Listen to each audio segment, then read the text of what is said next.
dia supaya teman-teman itu nggak meninggalkan dia dengan mudah.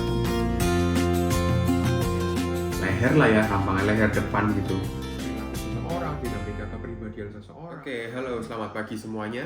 Kita sampai ke sesi ke-63 dari Tanya Jiwa Podcast. Kita akan membicarakan satu hal yang sebetulnya kurang sering dibicarakan oleh para psikolog juga, terutama di Indonesia. Topik pada sesi ke-63 pada hari ini di Tanya Jiwa Podcast adalah mengenai give up itis namanya. Give up itis ini sebenarnya masalah medis ya sebetulnya. Cuma kita tidak bisa memberikan nama diagnosanya itu ini gitu loh. Kita nggak bisa memberikan nama diagnosanya, oh orang ini udah give up itis gitu. Bukan. Tapi ini adalah medical condition. Kondisi medis, kondisi psikologis di mana nanti mengarahnya adalah semakin turunnya kemampuan secara kita psikologi dan secara biologinya, secara fisiologi juga. Tapi mungkin kita jelaskan dulu ya, apa sih arti dari give up itis ini sendiri? Karena banyak orang yang nggak ngerti loh masalah give up itis ini. Orang ngertinya ya hanya, oh udah nggak ada motivasi untuk hidup, udah gitu aja. Padahal give up itis itu tidak hanya sekedar ketika manusia itu juga sudah menyerah untuk hidup dan akhirnya meninggal. Nggak cuma itu sebetulnya. Nah, Dr. John Leach adalah orang yang meng-coin this term gitu ya, give up itis. Orang yang menyimpulkan atau mengemukakan mengenai give up itis dari University of Portsmouth di UK. Sebetulnya give up itis adalah salah satu bentuk dari psychogenic death, artinya kematian yang disebabkan oleh masalah psikologi yang tidak diketahui penyebab awalnya itu apa gitu loh. Kita tahu akar masalahnya memang dari trauma, tapi habis itu kenapa kok bisa sampai kayak gini kita nggak tahu gitu. Yang membuat orang bingung adalah kok kayak depresi tapi bukan, kok kayak ingin suicide tapi kok bukan gitu loh. Soalnya kalau depresi dan suicide kan akhirnya dia melukai dirinya sendiri. Ini bukan, ini hanya sekedar pasrah aja gitu, kayak sudah putus asa, sudah melepaskan semuanya. Kalau menurut hipotesisnya, penyebab dari give up itis ini adalah perubahan sirkuit otak sebetulnya yang mengatur motivasi dan perilaku yang mengarah pada goal oriented, yang mengarah pada tujuan gitu. Kita punya tujuan. Di situ sudah tidak aktif dan akhirnya kita udah nggak punya arah apa-apa dalam hidup kita dan kita pasrah dan menyerah dalam hidup kita karena kita udah nggak pengen lagi untuk melanjutkan hidup. Awalnya selalu disebabkan oleh trauma yang sangat berat. Selalu. Entah itu masalah perang, masalah abuse mungkin ya, atau masalah penyakit kronis. Biasanya orang bisa sampai ke menyerah seperti ini. Tapi setelah mereka mengalami hal-hal tersebut, sampai otaknya itu ada perubahan sirkuit, kita nggak tahu itu kenapa. Makanya namanya psychogenic death. Oke?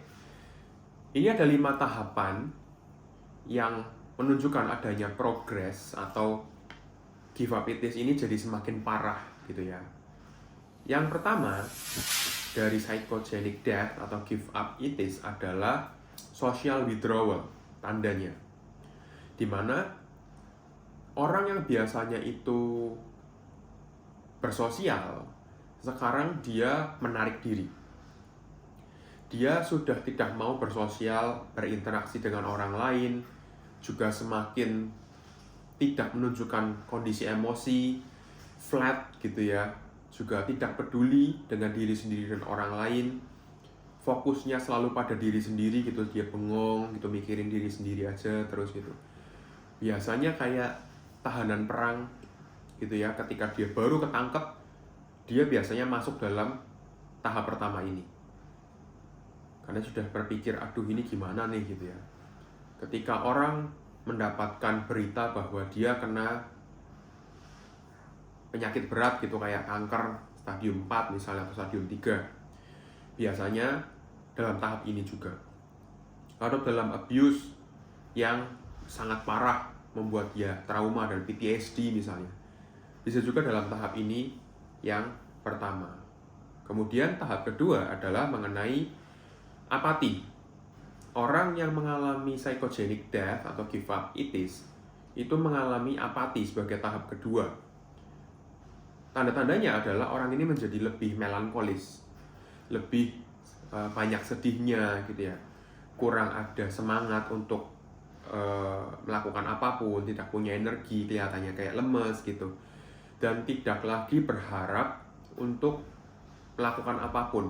Kalau di tahap pertama masih dia akan berpikir kayak denial. Oh, coba kalau aku nggak begini, coba kalau aku nggak begitu. Tapi kalau sudah apati, itu sudah nggak mikir ke situ. Sudah nggak ada harapan. Dan sudah tidak ada lagi keinginan untuk mempertahankan diri dia. Kayak mandi, untuk berapi-rapi gitu, sudah nggak ada lagi. Kayak sudah melepas semuanya gitu. Yang ketiga, tahap dari give up itis adalah apolia istilahnya. Di sini motivasinya itu sudah sangat-sangat parah, sudah tidak ada sama sekali. Bahkan sudah tidak ada respon secara emosional ketika ditanyai. Sudah nggak pengen ngomong, sudah bener-bener pengennya itu sendiri aja. Withdrawn gitu ya, sudah nggak mau untuk bertemu interaksi dengan orang-orang. Tidak ada keinginan, tidak ada desire untuk untuk menata dirinya sendiri, untuk menata pakaian, menata diri, rambut, badan, mandi, toilet gitu, sudah nggak ada lagi. Itu ibaratnya kayak komputer yang dalam kondisi standby aja. Tapi ketika mau digerakkan gitu, nge-freeze gitu, udah nggak bisa lagi gitu. Oke. Yang keempat adalah psychic akinesia, di mana orang ini sudah dalam tahap masih sadar, tapi sudah ekstrim apati, sudah nggak peduli sama sekali dengan lingkungan sekitarnya, bahkan ditampar, dipukul, ditendang, dikasih rasa sakit, tusuk jarum suntik, apapun sudah tidak akan bisa mengubahnya dia. Dia sudah diem aja gitu, sudah nggak merasakan apa-apa sama sekali, nggak akan merespon, nggak pengen mandi, nggak pengen ke toilet, udah nggak pengen apa-apa, pokoknya diem aja gitu. Sudah akinesia, artinya sudah nggak ada pergerakan, tapi dia masih sadar. Tahap kelima, tahap terakhir yang paling parah adalah ketika sudah sampai di psychogenic death dari give up itis. Sudah sama sekali tidak ada hal apapun yang bisa membuat dia itu menginginkan hidup. Tapi dia nggak bunuh diri, tidak mengakhiri hidup. Dia hanya diam aja di situ, dan kemudian kencing ya di situ, BAB ya di situ, diem aja di situ. Jadi kayak orang yang sudah nggak mau ngapa-ngapain, udah diem aja di situ. Biasanya orang sudah dalam tahap ini, itu nantinya kayak orang yang minta makan, kayak orang sembuh gitu ya awalnya, minta makan, minta rokok misalnya kalau laki-laki atau ya siapapun yang merokok, atau minta sesuatu sebagai permintaan terakhirnya dia. Nanti nggak lama, 2 hari gitu ya, mungkin dia sudah meninggal. Seperti itu biasa tanda-tandanya. Dan ini sebetulnya banyak dialami kan oleh orang-orang yang mungkin kita lihat kelihatannya kayak orang depresi gitu, tapi kok kayak bukan. Orang yang sudah tua sekali, misalnya sudah punya penyakit parah, kronis gitu ya, atau mungkin dalam kondisi trauma parah gitu. Dia bisa dalam tahap seperti ini. Bukan depresi, tapi mungkin karena ada trauma berat. Beda ya sama depresi. Kalau depresi mungkin dia akan masih bisa berfungsi kayak normal juga. Soalnya ada high functioning depression juga. Ada juga yang depresi dia masih menunjukkan emosi kayak nangis, sedih, dan lain-lain. Tapi kalau ini, itu sudah nggak mau ngapa-ngapain sama sekali, udah menyerah gitu, kayak pasrah. Udahlah, aku mau kayak gimana pun juga percuma. Dan akhirnya udah nggak mau mikir, otaknya sudah berubah, nggak mau ngelakuin apapun. Ya udah, akhirnya meninggal. Depression mungkin mengarah pada suicide atau kita mengakhiri hidup. Tapi kalau give up it is berbeda, nggak seperti itu. Kesannya kayak dia suicide, kayak bunuh diri, tapi bukan. Dia hanya membiarkan fungsi tubuhnya itu menurun, fungsi otaknya menurun, fungsi psikologisnya menurun, semuanya menurun dan pada akhirnya mengarah pada kematian. Beda dengan depresi ya. Kurang lebih itu yang ingin saya sampaikan pada podcast hari ini. Mungkin akan memberikan sedikit insight mengenai masalah psikologis yang tidak banyak dibahas oleh orang-orang lainnya atau para ahli lainnya, dan mungkin karena tidak cukup jurnal atau bukti atau penelitian mengenai topik ini. Jadi saya minta bagi kalian semua, ini disclaimer, bukan berarti GIVAPITIS adalah salah satu medical condition, bukan salah satu kondisi medis atau psikologis yang yang resmi gitu ya.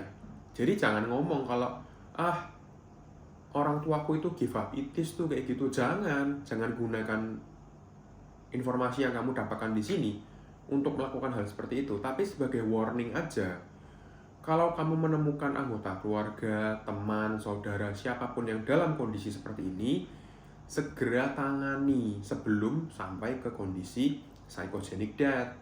Takutnya nanti sudah nggak bisa diapa-apain lagi, gitu loh. Mumpung masih dalam tahap 1 atau 2, segeralah tangani, segeralah lakukan perubahan. Jangan diem aja. Ketika dia dalam kondisi trauma parah, dia butuh ke dokter, dia butuh ke psikolog, butuh ke psikiater, segeralah lakukan sebelum terlambat. Kalau sudah terlambat, biasanya orang ini sudah nggak bisa ditolong lagi. Bukan nggak bisa, tapi dianya nggak mau sama sekali. Buat jalan aja udah nggak mau, buat mandi aja udah nggak mau. Pada akhirnya, mungkin akhirnya diserahkan ke panti sosial misalnya. Dan di panti sosial saya sudah sering lihat orang yang seperti ini, yang ditinggalkan oleh keluarganya karena terlambat untuk menangani. Dan akhirnya dianggap sebagai orang gila, kayak dipasung akhirnya gitu ya. Atau mungkin dibawa ke panti sosial dan kemudian akhirnya ditaruh di sel yang isinya orang-orang sakit jiwa berat. Itu kan juga akhirnya semakin parah. Jadi hanya gunakan informasi ini sebagai warning saja, sebagai jaga-jaga saja kalau kalian punya anggota keluarga, teman, saudara yang mengalami hal seperti ini. Oke, kurang lebih seperti itu informasi yang bisa saya berikan pada podcast Tanya Jiwa pada hari ini. Semoga membantu dan semoga memberikan kalian insight dan informasi mengenai ilmu-ilmu psikologi dan fakta psikologi lainnya.